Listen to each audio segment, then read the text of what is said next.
मेरी तरह मेरे मोहतरम व्यूअर्स को भी सदर सद्दाम हुसैन से लाखों इख्तलाफ होंगे। बिस्मिल्लाहिर्रहमानिर्रहीम। मेरा नाम महमूद नियादी है एंड अस्सलाम वालेकुम वरहमतुल्लाहि वबरकातुहू। तो मैं जिक्र कर रहा था सद्दाम हुसैन का, लेकिन सद्दाम हुसैन का अगर आखिरी वक्त अपने ज़हन में लाएं तो सद्दाम हुसैन ने फांसी के वक्त अपने मुंह पे काला कपड़ा नहीं डालने दिया था, और दूसरा इंतहाई तहम्मुल के साथ उन्होंने फंदे को गले में डाला था। और मेरे व्यूअर्स को शायद ये बात पता ना हो कि उस वक्त उन्होंने अपने कोट से एक छोटा सा कुरान शरीफ निकाला था और अपने एक दोस्त का नाम बताया था कि ये कुरान शरीफ मेरी आखिरी ख्वाहिश समझ के मेरे दोस्त तक पहुंचा दिया जाए। ये बात मैंने क्यों की? मैंने इसलिए की कि मुझे सद्दाम हुसैन के आसाब बहुत पसंद आए थे कि सद्दाम हुसैन इतने मजबूत आसाब का मालिक था। ये पहले अर्ज कर चुका हूँ कि करोड़ों इख्तलाफात थे सद्दाम हुसैन की पॉलिसियों से, सद्दाम हुसैन की जो ईरान के साथ जंग थी या कुवैत पे कब्जा था, वो सारी बातें अपनी जगह, लेकिन सद्दाम हुसैन इंतहाई मजबूत आसाब का मालिक था और ये उसने साबित किया अपने बिल्कुल आखिरी चंद मिनटों में। अब हम आते हैं इमरान खान पे। इमरान खान के बारे में क्या तस्वुर किया गया था? इमरान खान के बारे में तस्वुर किया गया था कि ये बहुत लेविश ज़िंदगी गुजारता है, ये बड़ा हटकर है, ये बड़ा प्रिंस है। टोनी ग्रेग ने कहा था, अनजहानी मेरे पसंदीदा कमेंटेटर, कि he is not a cricketer, he is a Prince, कि वो क्रिकेटर नहीं है। इमरान खान के बारे में कहा था वो प्रिंस है। तो हर किसी का ख्याल ये था कि इमरान खान को पहले अटक में रखा जाएगा, फिर अडयाला में रखा जाएगा, उसको सुबह ताज़ा जूस का जो है ना वो जग नहीं मिलेगा, उसे अपने मर्जी के खाने नहीं मिलेंगे, उसे अपनी मर्जी के कपड़े नहीं मिलेंगे, उसे अपनी मर्जी का माहौल नहीं मिलेगा, और वो जितनी एक्सरसाइज करते हैं वो जगह नहीं मिलेगी। तो इमरान खान चौथे या पांचवें दिन वो टूट कर मिनटों पे आ जाएंगे। आसिफ अली जरदारी कहते हैं कि जब हम जेल में थे तो नवाज शरीफ के बंटे बंटे जितने आंसू गिरते थे, और गिला क्या था कि मच्छर हैं, कीड़े हैं, सांप हैं, सारा कुछ। और फिर वो 2 दफ़ा यानी पार्टी को छोड़ के, अपने कारकुनों को मुशर्रफ के रहमो करम पे छोड़ के, अपने 27 सूट केस और अपने खानसा में पेट पूजा का इंतजाम करते हुए साथ ले गए और सुरूर पैलेस चले गए। उस वक्त के किंग अब्दुल्ला और बिल क्लिंटन ने मुशर्रफ के साथ बात करके नवाज शरीफ को निकलवाया और नवाज शरीफ भाग गए।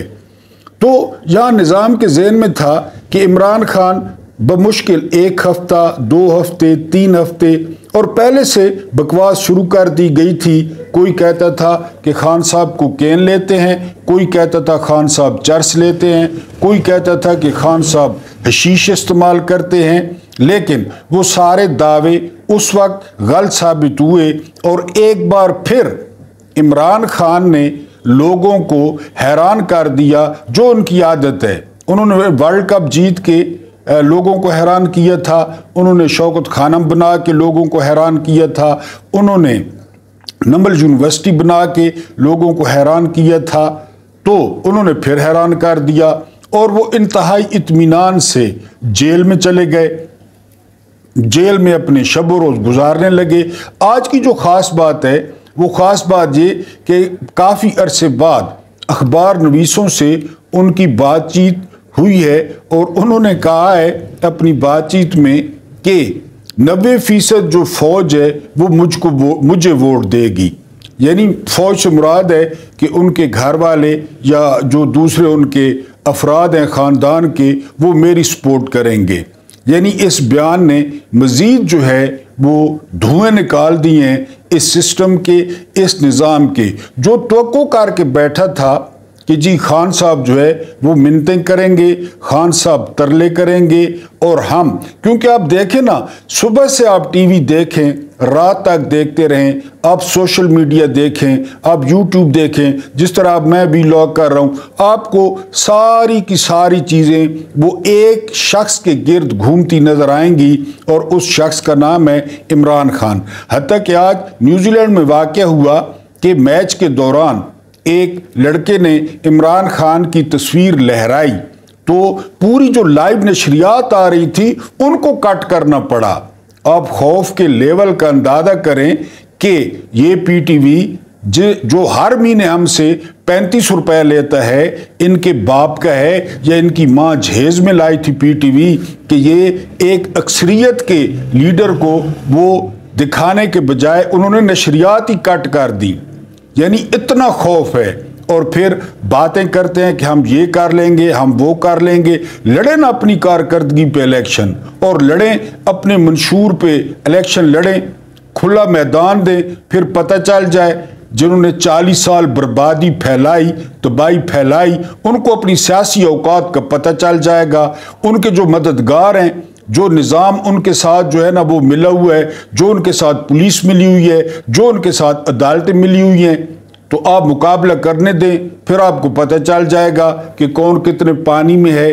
ویسے باتیں کرنا اور بڑکے مارنا وہ تو ظاہر ہے، پھر جو ہے نا وہ جنگل سے شیر نکل جائے تو گیدڑوں کا حق بنتا ہے کہ وہ روڑیاں وٹیں اور اونچی اونچی آوازیں نکالیں۔ تو بہرحال آپ کو بتانا یہ تھا کہ خان صاحب کے اعصاب نہ صرف پوری طرح فنکشنل ہیں، برقرار ہیں، بلکہ صدام حسین کی طرح پہلے سے زیادہ مضبوط ہیں، اور انہوں نے یہ بیان داغ کر مزید ڈر پیدا کر دیا ہے کہ 90% جو فوج ہے وہ مجھے سپورٹ کرے گی اور مجھے ووٹ ڈالے گی۔ اس کے بعد ہے کہ پہلے لاہور میں میاں صاحب جو ہے نا وہ نون لیگ سمجھ رہی تھی کہ ٹرمپ کارڈ ہے، یہ ہمارے پاس ترپ کا پتہ ہے اور یہ پوسٹر بوائے ہے، اور میاں صاحب آئیں گے اور پتہ نہیں کیا ہو جائے گا۔ لیکن ان کو پتہ نہیں تھا کہ پلوں کے نیچے سے بہت سا پانی بہہ چکا ہے، عمران خان شعور بانٹ کر جا چکا ہے۔ پہلے 4 سال کے بعد آنے پہ لاہور میں جو ٹھس ہوا جلسہ پورے پاکستان سے، یعنی گلگت بلتستان تک لوگوں کو لایا گیا، لیکن جلسہ ٹھس ہوا۔ اس کے بعد بالکل ہی میاں صاحب گوشہ نشین ہو گئے اور انہوں نے باہر نکلنے کی جرت نہ کی۔ 3-4 مہینے بعد کل انہوں نے ہمت پکڑی اور حافظ آباد میں جلسہ رکھا۔ ایک گراؤنڈ کو ایک چھوٹے سے پنڈال میں جو ہے وہ تقسیم کیا گیا، لیکن جتنے ذرائع ہیں، آزاد ذرائع، زیادہ سے زیادہ جو انہوں نے تعداد بتائی ہے وہ 10,000 بتائی ہے، اور وہ بھی کہ منڈی بہاؤدین سے بندے لائے گئے، قصور سے بندے لائے گئے، 5 ضلعوں سے بندے لائے گئے، اور جو ہے وہاں پہ 10,000 بندہ اکٹھا ہوا۔ اس کی ایک اور اہم بات یہ تھی کہ میاں صاحب نے ٹوٹل 9 منٹ تقریر کی۔ 9 منٹ میں انہوں نے لوگوں کو کیا کہا، انہوں نے کیا لوگوں کو حل بتایا؟ کچھ بھی نہیں، وہی جو رنڈی رونا ہے، مجھے کیوں نکالا۔ یہ دنیا کا واحد حکمران خاندان ہے جو کہتا ہے کہ اب اگر خدمت کا موقع ملا، یعنی ان کو کتنے موقع چاہیے اس بات کا بھی انہوں نے تعین نہیں کیا، لیکن ان کا جو فکرہ ہے کہ اب موقع ملا تو۔ اور حافظ آباد جلسے کی دوسری خاص بات یہ تھی کہ انہوں نے مریم نواز کو، یہ پاکستان پہ عذاب ہی ہے ایک قسم کا، ہارون رشید صاحب نے کہا تھا کہ خدا نہ خواستہ مریم کے جو ہے نا ہاتھ میں اقتدار آ گیا تو پھر واقعی پاکستان رہنے کی جگہ نہیں رہے گا۔ پہلے بھی نہیں رہا، لیکن مریم بی بی کے بعد تو پھر بالکل ہی۔ تو بہرحال انہوں نے مریم سے پہلے تقریر کی میاں صاحب نے، کیونکہ جو پارٹی ہیڈ ہوتا ہے، جو پارٹی لیڈر ہوتا ہے، وہ اینڈ پہ خطاب کرتا ہے۔ تو میاں صاحب نے پہلے تقریر کی اور مریم بی بی نیک پروین نے وہ بعد میں تقریر کی۔ تو ایک قسم کی انہوں نے لال جھنڈی دکھا دی شہباز شریف کو بھی اور حمزہ شہباز کو بھی، اور دوسرے جنہوں نے داڑیاں سفید کی، بال سفید کیے، ان کو لال جھنڈی دکھا دی، جس طرح وہ مغلیہ خاندان میں تھا یا उमवी ख़ानदान में था कि बाजी अब ये जो है ना वो शहजादी है, ये मलका है और आपने बग़ैर चूं चरां किए इसकी बैत करनी है और इसके पीछे चलना है। तो हाफिजाबाद जलसे की हालत देखकर सुना ये है कि मियाँ साहब की जो क्लच प्लेटें थी उन्होंने भी हल्का हल्का धुआं मारा है और उनके जो दिमाग की रगें सुकड़ी हुई हैं बकौल करामत मुगल, वो भी थोड़ा सा ना खुलिए वो बिगड़ने लगे हैं। यानी उन्होंने, और उसके बाद क्या हुआ, उसके बाद लइये में होने वाले जलसे को उन्होंने मनसूख कर दिया और बहाना ये बनाया ज़ाती मसरूफियात। कल भी अर्ज किया था कि अगर रंग भरना है, अगर इलेक्शन कैंपेन देखनी है कि इलेक्शन कैंपेन किस तरह करते हैं, इलेक्शन किस तरह लड़ते हैं, लोग मक्खियों की तरह किस तरह आते हैं, लोगों में जोश किस तरह होता है, तो 10 दिन के लिए अडयाला जेल से कैदी को बाहर निकाल दें, वो आपको दिखाएगा और सिखाएगा कि इलेक्शन कैंपेन क्या होती है और इलेक्शन किस तरह जो है वो लड़ा जाता है और लोग किस तरह आते हैं दीवाना वार। और लोग, आप शेर अफजल खान मरवत को देख लें, आज लकी के मनाजिर देख लें। शेर अफजल खान मरवत यानी कहाँ इमरान खान और कहाँ शेर अफजल खान मरवत। आप तसव्वुर करें कि अगर खान साहब बाहर आ जाएं, और यही वो डर है, यही वो खौफ है निज़ाम को, सिस्टम को, कि कोई हमसे भी मकबूल होता जा रहा है। 75 साल से तो हमने लोगों को आगे लगाया हुआ है, तो कोई सिविलियन आके वो हमसे ज़्यादा मकबूल हो जाए और हमसे ज़्यादा मजबूत हो जाए और उसके पीछे लोग खड़े हो जाएं, तो यही डर है। लिहाजा मियाँ साहब के जो खुलिये थे दिमाग के वो सुकड़ने भी लगे हैं और जो क्लच प्लेटें थी वो हल्का हल्का धुआं भी मारने लगी हैं।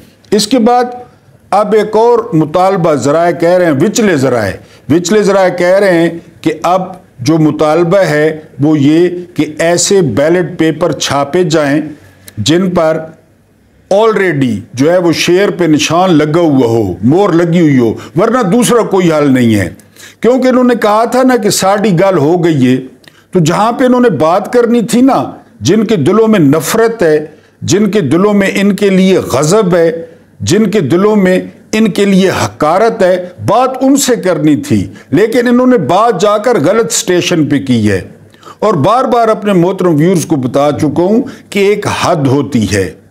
पोलिंग डे को किस तरह मैनेज किया जाता है या किस तरह किया जा सकता है, इसका अभी तक कोई हल नहीं निकला।